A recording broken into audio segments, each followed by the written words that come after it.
ਜਿਹੜਾ ਕਿ क़याम पाकिस्तान तो पहला कॉलेज सी, फिर हाई स्कूल सी, फिर मिडल स्कूल, फिर प्राइमरी स्कूल बन गया।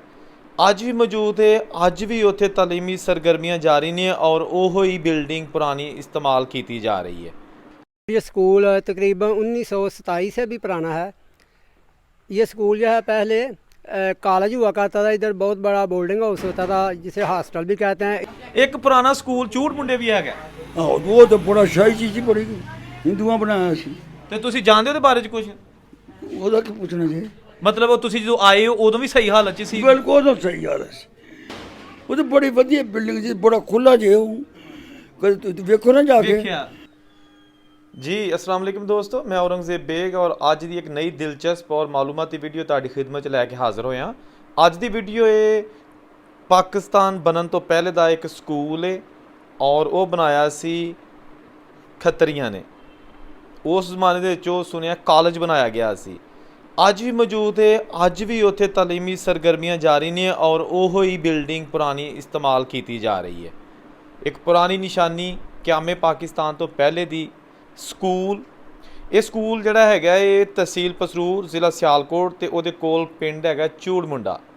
ਦੱਸਿਆ ਗਿਆ ਹੈ ਕਿ क़याम पाकिस्तान ਤੋਂ ਪਹਿਲਾਂ ਬੜਾ ਹੀ ਇਹ ਵੱਡਾ ਪਿੰਡ ਔਰ ਅਮੀਰ ਤਰੀਨ ਹਿੰਦੂ ਖੱਤਰੀ ਇੱਥੇ ਕਾਰੋਬਾਰ ਕਰਦੇ ਸਨ, ਜਦਕਿ ਪੰਜਾਬੀ ਸਿੱਖ ਜਿਹੜੇ ਨੇ ਉਹ ਬਹੁਤ ਜ਼ਿਆਦਾ ਰਕਬੇ ਦੇ ਮਾਲਕ ਸਨ ਔਰ ਆਸ-ਪਾਸ ਦਾ ਸਾਰਾ ਰਕਬਾ ਉਹ ਜਿਹੜੇ ਸਾਡੇ ਪੰਜਾਬੀ ਭਰਾ ਨੇ ਜਿਹੜੇ ਇਸ ਵੇਲੇ ਚਲੇ ਗਏ ਨੇ ਸਾਰਾ ਕੁਝ ਛੱਡ ਕੇ ਲਹਿੰਦੇ ਪੰਜਾਬ ਵਾਲੇ ਚੜ੍ਹਦੇ ਪੰਜਾਬ ਵਾਲੀ ਸਾਈਡ 'ਤੇ, ਇਹ ਉਹਨਾਂ ਦਾ ਸੀ। ਅਤੇ ਇਹਦੇ ਹਵਾਲੇ ਦੇ ਨਾਲ ਮੈਂ ਇੱਕ ਅੱਗੇ ਵੀ ਵੀਡੀਓ ਪਾਈ ਹੈ, ਇਸ ਪਿੰਡ ਦੇ ਬਜ਼ੁਰਗਾਂ ਨਾਲ ਗੱਲ ਕੀਤੀ ਹੈ। ਲੇਕਿਨ ਇਹ ਸਕੂਲ ਜਿਹੜਾ ਨਾ ਇਹ ਬੜੀ ਇੱਕ ਯੂਨੀਕ ਚੀਜ਼ ਹੈ। ਇਹਦੇ ਵਿਊ ਤੁਸੀਂ ਦੇਖ ਰਹੇ ਹੋ, ਛੋਟੀ ਅਤੇ ਵੱਡੀ ਇੱਟ ਦੋਨੋਂ ਮਿਕਸ ਕਰਕੇ ਇਹਨੂੰ ਬਣਾਇਆ ਗਿਆ ਸੀ ਕਾਫੀ ਰਕਬੇ ਦੇ ਵਿੱਚ ਔਰ ਕਾਫੀ ਮਹਿਫੂਜ਼ ਤਰੀਕੇ ਨਾਲ ਇਹਦਾ ਮੁਹੱਲੇ ਵਕੂ ਬਣਾਇਆ ਗਿਆ, ਕਿਉਂਕਿ ਚਾਰੋਂ ਤਰਫ ਜਿਹੜਾ ਨਾ ਇਹਦੇ ਕਮਰੇ ਨੇ ਔਰ ਉਹਨਾਂ ਦੇ ਸਾਹਮਣੇ ਬਰਾਮਦੇ ਨੇ। ਅਤੇ ਪੁਰਾਣੇ ਜ਼ਮਾਨੇ ਜਿਹੜਾ ਸਕੂਲ ਸਨ ਉਹਨਾਂ ਨੂੰ ਐਸੇ ਤਰੀਕੇ ਨਹੀਂ ਵਧਾਇਆ ਜਾਂਦਾ ਸੀ, ਕਿਉਂਕਿ ਉਦੋਂ ਨਾ ਲਾਈਟ ਹੁੰਦੀ ਸੀ ਅਤੇ ਨਾ ਹੀ ਹੁੰਦੀ ਸੀ ਪੱਖੇ ਅਤੇ ਹਵਾ ਦੀ ਜ਼ਰੂਰਤ ਹੁੰਦੀ ਸੀ। ਫਿਰ ਖੁੱਲ੍ਹੇ ਹਵਾਦਾਰ ਕਮਰੇ ਰੱਖੇ ਜਾਂਦੇ ਸਨ ਤਾਂ ਕਿ ਬੱਚਿਆਂ ਨੂੰ ਉਹਦੇ ਨਾਲ ਕੋਈ ਪ੍ਰੋਬਲਮ ਨਾ ਆਏ, ਗਰਮੀ ਨਾ ਲੱਗੇ, ਉਹਨਾਂ ਨੂੰ ਕੋਈ ਘੁਟਨ ਨਾ ਮਹਿਸੂਸ ਹੋ। ਅਤੇ ਇਹ ਇੱਕ ਯੂਨੀਕ ਵੀਡੀਓ, ਇੱਕ ਸ਼ਾਹਕਾਰ ਹੈ ਕਿ ਕੁਛ ਬਿਲਡਿੰਗਾਂ 'ਤੇ ਜਿਹੜੀਆਂ ਹਿੰਦੂਆਂ ਨੇ ਬਣਾਈਆਂ ਸਨ ਜਾਂ ਜਿਹੜੇ ਸਿੱਖਾਂ ਦੇ ਜਿਹੜੇ ਇੱਥੇ ਯਾਦਗਾਰ ਨੇ ਉਹ ਤਾਂ ਅੱਛੀ ਹਾਲਤ 'ਚ ਮੌਜੂਦ ਨੇ, ਲੇਕਿਨ ਜ਼ਿਆਦਾਤਰ ਜਿਹੜੀਆਂ ਨੇ ਉਹ ਆਹਿਸਤਾ ਮਖਦੂਸ਼ ਹੋਣੀਆਂ ਸ਼ੁਰੂ ਹੋ ਗਈਆਂ ਨੇ। ਯਾਨੀ ਉਹਨਾਂ ਦੀ ਹਾਲਤ ਇਸ ਕਾਬਲ ਨਹੀਂ ਕਿ ਉਹ ਉੱਥੇ ਰਿਹਾਇਸ਼ ਰੱਖੀ ਜਾਏ ਜਾਂ ਉਹਨਾਂ ਨੂੰ ਇਸਤੇਮਾਲ ਕੀਤਾ ਜਾਏ। ਲੇਕਿਨ ਇਹ ਸਕੂਲ ਗੋ ਕਿ ਬਹੁਤ ਪੁਰਾਣਾ ਹੋ ਚੁੱਕਾ ਹੈ। 1927 ਦੇ ਵਿੱਚ ਇੱਥੇ ਇਸ ਸਕੂਲ ਦੀ ਬੁਨਿਆਦ ਰੱਖੀ ਗਈ ਸੀ। ਉਸ ਤੋਂ ਬਾਅਦ ਫਿਰ ਦੱਸਿਆ ਗਿਆ ਕਿ ਇਹ ਸਕੂਲ ਜਿਹੜਾ ਫਿਰ ਹਾਈ ਸਕੂਲ ਬਣ ਗਿਆ। ਫਿਰ ਉਸ ਤੋਂ ਬਾਅਦ ਜਦੋਂ क़याम ਪਾਕਿस्तान ਦੀ ਵੰਡ ਹੋਈ 14 ਅਗਸਤ 1947 ਨੂੰ, ਅਤੇ ਹਿੰਦੂ ਖੱਤਰੀ ਸਿੱਖ ਔਰ ਹੋਰ ਵੀ ਜਿਹਨੇ ਜਾਣਾ ਸੀ ਉਹ ਪਾਕਿਸਤਾਨ ਦਾ ਪੰਜਾਬ ਛੱਡ ਕੇ ਉਹ ਇੰਡੀਆ ਵਾਲੇ ਪੰਜਾਬ 'ਚ ਚਲੇ ਗਏ, ਅਤੇ ਇੰਡੀਆ ਵਾਲੇ ਪੰਜਾਬ 'ਚੋਂ ਜਿਹੜੇ ਮੁਸਲਮਾਨ ਪਾਕਿਸਤਾਨ ਵਾਲੇ ਹਿੱਸੇ 'ਚ ਆਉਣਾ ਚਾਹੁੰਦੇ ਨੂੰ ਆ ਗਏ। ਇਹ ਸਕੂਲ ਉੱਥੇ ਮੌਜੂਦ ਰਿਹਾ ਕਿਉਂਕਿ ਇਹਨੇ ਕਿੱਥੇ ਜਾਣਾ ਸੀ। ਅਤੇ ਇੱਥੇ ਜਿਹੜਾ ਨਾ ਹਕੂਮਤ ਪਾਕਿਸਤਾਨ ਨੇ ਇਹਨੂੰ ਤਹਿਵੀਲ 'ਚ ਲੈ ਲਿਆ। ਫਿਰ ਪੰਜਾਬ ਹਕੂਮਤ ਨੇ ਇਹਨੂੰ ਹਾਈ ਸਕੂਲ ਤੋਂ ਮਿਡਲ ਸਕੂਲ ਕਰ ਦਿੱਤਾ ਔਰ ਫਿਰ ਸਾਨੂੰ ਉੱਥੇ ਦੱਸਿਆ ਗਿਆ ਕਿ ਇੱਕ ਉਹ ਵੀ ਦੌਰ ਆਇਆ ਕਿ ਮਿਡਲ ਤੋਂ ਪ੍ਰਾਇਮਰੀ ਸਕੂਲ ਬਣ ਗਿਆ। ਯਾਨੀ ਜ਼ਮਾਨਾ ਉੱਤੇ ਨੂੰ ਜਾਂਦਾ ਅਤੇ ਇਹ ਸਕੂਲ ਥੱਲੇ ਨੂੰ, ਜਿਹੜਾ ਕਿ क़याम पाकिस्तान ਤੋਂ ਪਹਿਲਾਂ ਕਾਲਜ ਸੀ, ਫਿਰ ਹਾਈ ਸਕੂਲ ਸੀ, ਫਿਰ ਮਿਡਲ ਸਕੂਲ, ਫਿਰ ਪ੍ਰਾਇਮਰੀ ਸਕੂਲ ਬਣ ਗਿਆ। ਲੇਕਿਨ ਖੈਰ ਅੱਜ ਕੱਲ੍ਹ ਇਹ ਸਟਿਲ ਮਿਡਲ ਸਕੂਲ ਹੈ। ਇਹ ਐਲੀਮੈਂਟਰੀ ਸਕੂਲ ਚੂੜ ਮੁੰਡਾ। ये स्कूल तकरीबन 1927 से भी पुराना है। ये स्कूल जो है पहले कॉलेज हुआ करता था, इधर बहुत बड़ा बोर्डिंग हाउस होता था जिसे हॉस्टल भी कहते हैं। इधर लड़के जो दूसरे स्कूलों में बहुत दूर से बच्चे इधर पढ़ने आते थे। तकरीबन इर्द गिर्द काफ़ी दूर तक बल्कि कोई स्कूल नहीं था, तो इधर लोग पढ़ने आते थे बच्चे, तो वो इधर तालीम हासिल करते थे। पहले कॉलेज होता था, आस्ता आस्ता बाद में हालात जब चेंज हुए तो ये स्कूल रह गया, उसके बाद ये प्राइमरी स्कूल ही रह गया। लेकिन जब पार्टीशन के बाद इधर पाकिस्तान बना तो ये स्कूल 1954 में मिडल स्कूल बन गया। तो ये अरूज व ज़वाल अदारों पे आते रहते हैं, जैसा मुल्कों पे कौमों पे अदारों पे आते रहते हैं। इस तरह इस स्कूल पे भी पहले अरूज आया, स्कूल से कॉलेज, कॉलेज से फिर ये वापस इस पे रूज आया और ये स्कूल रह गया। तो जब 1954 से ये मिडिल स्कूल चल रहा है, इस अदारे का बहुत नाम है।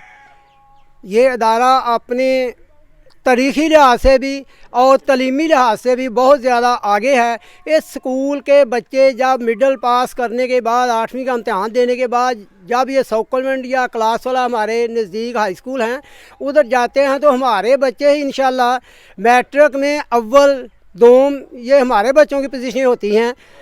कॉलेज तक बल्कि ये हमारे बच्चे कॉलेज में, पंजाब कॉलेज में भी और गवर्नमेंट कॉलेज में भी हमारे बहुत अच्छी पोजीशनें ले रहे हैं।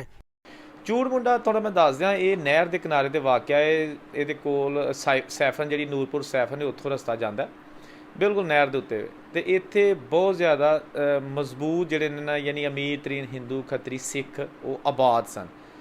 ਤੇ ਬਜ਼ੁਰਗਾਂ ਦੱਸਿਆ ਕਿ ਇਸੇ ਪਿੰਡ ਦੇ ਵਿੱਚੋਂ ਲੋਕੀ ਜਿਹੜੇ ਨੇ ਆਸ-ਪਾਸ ਦੇ ਸ਼ਾਪਿੰਗ ਕਰਨ ਆਉਂਦੇ ਹੁੰਦੇ ਸਨ, ਸੌਦਾ ਖਰੀਦਦੇ ਹੁੰਦੇ ਸਨ, ਪੈਸੇ ਉਧਾਰ ਖਰੀਦਦੇ ਹੁੰਦੇ ਸਨ ਖੱਤਰੀਆਂ ਕੋ, ਉਹ ਸੂਦ ਤੇ ਪੈਸੇ ਦਿੰਦੇ ਹੁੰਦੇ ਸਨ। ਇਹ ਜਿਹੜਾ ਇਲਾਕਾ ਹੈ ਇਹ ਚਾਰੋਂ ਤਰਫ ਜ਼ਰਈ ਰਕਬਾ ਹੈ, ਨਹਿਰੀ ਪਾਣੀ ਨੂੰ ਲੱਗਦਾ ਹੈ। ਤੇ ਅੱਜ ਵੀ ਇੱਥੇ ਬੱਚੇ ਜਿਹੜੇ ਇਸ ਇਲਾਕੇ ਦੇ ਨੇ ਉਹ ਤਾਲੀਮ ਹਾਸਲ ਕਰਦੇ ਨੇ।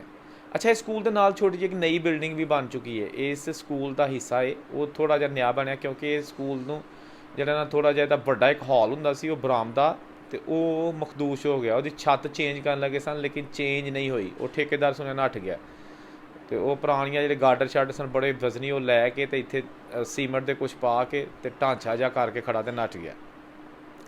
ਤੇ ਜਨਾਬ ਹਮੇਸ਼ਾ ਦੀ ਤਰ੍ਹਾਂ ਮੇਰੀ ਕੋਸ਼ਿਸ਼ ਹੁੰਦੀ ਹੈ ਕਿ ਤੁਹਾਨੂੰ ਕੋਈ ਨਾ ਕੋਈ ਮਾਲੂਮਾਤੀ ਵੀਡੀਓ ਵਿਖਾਈਏ, ਕੋਈ ਸ਼ਾਹਕਾਰ ਜਿਹੜੇ ਪੁਰਾਣੇ ਦੌਰ ਦੇ ਵਿੱਚ ਸਾਡੇ ਬਜ਼ੁਰਗਾਂ ਦੇ ਦੌਰ 'ਚ ਬਣਾਏ ਗਏ ਸਨ, ਅਗਰ ਅੱਜ ਵੀ ਉਹ ਮੌਜੂਦ ਨੇ ਤੇ ਕਿਸ ਹਾਲਤ 'ਚ ਮੌਜੂਦ ਨੇ, ਔਰ ਉਹ ਇਸਤੇਮਾਲ ਕਿੰਨੇ ਕੁ ਹੋ ਰਹੇ ਨੇ, ਇਸਤੇਮਾਲ ਹੋ ਵੀ ਰਹੇ ਨੇ ਕਿ ਨਹੀਂ। ਤੇ ਬੜੇ ਬੜੇ ਬਜ਼ੁਰਗ ਦੇ ਜਿਹੜੇ ਇਹ ਸਕੂਲ ਚੂੜ ਮੁੰਡਾ ਤੋਂ ਪੜ੍ਹ ਕੇ ਗੁਜ਼ਰੇ ਨੇ ਤੇ ਬੜੇ ਬੜੇ ਅਹੁਦਿਆਂ 'ਤੇ ਪਹੁੰਚੇ ਨੇ। ਤੇ ਖੈਰ ਉਦੋਂ ਜਦੋਂ ਸਕੂਲ ਬਣਾਇਆ ਗਿਆ ਸੀ ਉਦੋਂ ਤੇ ਆਸ-ਪਾਸ ਕਿਤੇ ਕੋਈ ਸਕੂਲ ਹੈ ਹੀ ਨਹੀਂ ਸੀ। ਪੜ੍ਹਾਈ ਦਾ ਰੁਝਾਨ ਵੀ ਥੋੜ੍ਹਾ ਘੱਟ ਹੁੰਦਾ ਸੀ, ਕੌਣ ਪੜ੍ਹਦਾ ਹੁੰਦਾ ਸੀ, ਉਦੋਂ ਬੱਚੇ ਬਹੁਤ ਥੋੜ੍ਹੇ। ਲੇਕਿਨ ਉਦੋਂ ਵੀ ਸਕੂਲ ਦੀ ਤਾਂ ਜ਼ਰੂਰਤ ਹੈ ਸੀ। ਤੇ ਸਕੂਲ ਫਿਰ ਜਨਾਬ ਹੈ ਜਿਹੜਾ ਗੌਰਮੈਂਟ ਐਲੀਮੈਂਟਰੀ ਸਕੂਲ ਚੂੜ ਮੁੰਡਾ, ਇਹ ਜਿਹੜਾ ਉਸ ਦੌਰ 'ਚ 1927 'ਚ ਬਣਾਇਆ ਗਿਆ ਹੈ। ਤਕਰੀਬਨ 100 ਸਾਲ ਹੋਣ ਵਾਲਾ ਹੈ। 2021 ਆ ਗਿਆ, ਬਲਕਿ 2022 ਆਉਣ ਵਾਲਾ।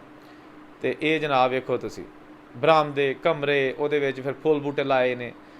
ਇੱਥੇ ਦਰਖਤ ਵੀ ਜਿਹੜੇ ਨੇ ਉਹ ਵੀ ਉਸੇ ਦੌਰ ਦੇ ਨੇ, ਪੁਰਾਣੇ ਦਰਖਤ ਨੇ, ਕੁਛ ਨਏ ਨੇ, ਲੇਕਿਨ ਬਤਾਇਆ ਗਿਆ ਇੱਥੇ 3-4 ਦਰਖਤ ਐਸੇ ਨੇ ਜਿਹੜੇ ਇਸ ਸਕੂਲ ਦੀ ਉਮਰ ਦੇ ਨਾਲ ਹੀ ਉਹਨਾਂ ਦੀ ਉਮਰ ਵੀ ਵੱਧ ਰਹੀ ਹੈ।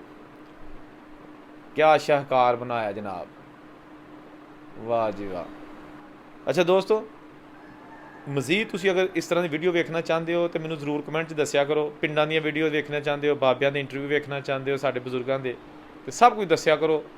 ਤੇ ਕੋਈ ਵੀਡੀਓ 'ਚ ਗਲਤੀ ਕੋਤਾਹੀ ਹੋ ਜਾਏ ਤਾਂ ਉਹਨੂੰ ਵੀ ਦਰਗੁਜ਼ਰ ਕਰ ਦਿਆ ਕਰੋ, ਕਿਉਂਕਿ ਮੇਰਾ ਮਕਸਦ ਜਿਹੜਾ ਨਾ ਤੁਹਾਨੂੰ ਮਾਲੂਮਾਤ ਦੇਣਾ, ਬਗੈਰ ਕਿਸੇ ਵੰਡ ਤੋਂ, ਬਗੈਰ ਕਿਸੇ ਮਜ਼ਹਬ ਤੋਂ ਹਟ ਕੇ, ਇੱਕ ਹਿਊਮਨ ਦੇ ਤੌਰ 'ਤੇ, ਇੱਕ ਇਨਸਾਨੀਅਤ ਦੇ ਨਾਤੇ ਮੈਂ ਵੀਡੀਓ ਬਣਾਉਣਾ ਵਾ। ਇਨਸਾਨ ਪਹਿਲੇ ਤੇ ਬਾਕੀ ਚੀਜ਼ਾਂ ਬਾਅਦ 'ਚ। ਤੇ ਔਰੰਗਜ਼ੇਬ ਨੂੰ ਇਜਾਜ਼ਤ ਦਿਓ, ਇੱਕ ਨਵੀਂ ਵੀਡੀਓ ਨਾਲ ਤੁਹਾਡੇ ਨਾਲ ਫਿਰ ਮੁਲਾਕਾਤ ਹੋਏਗੀ। ਰੱਬ ਰਾਖਾ।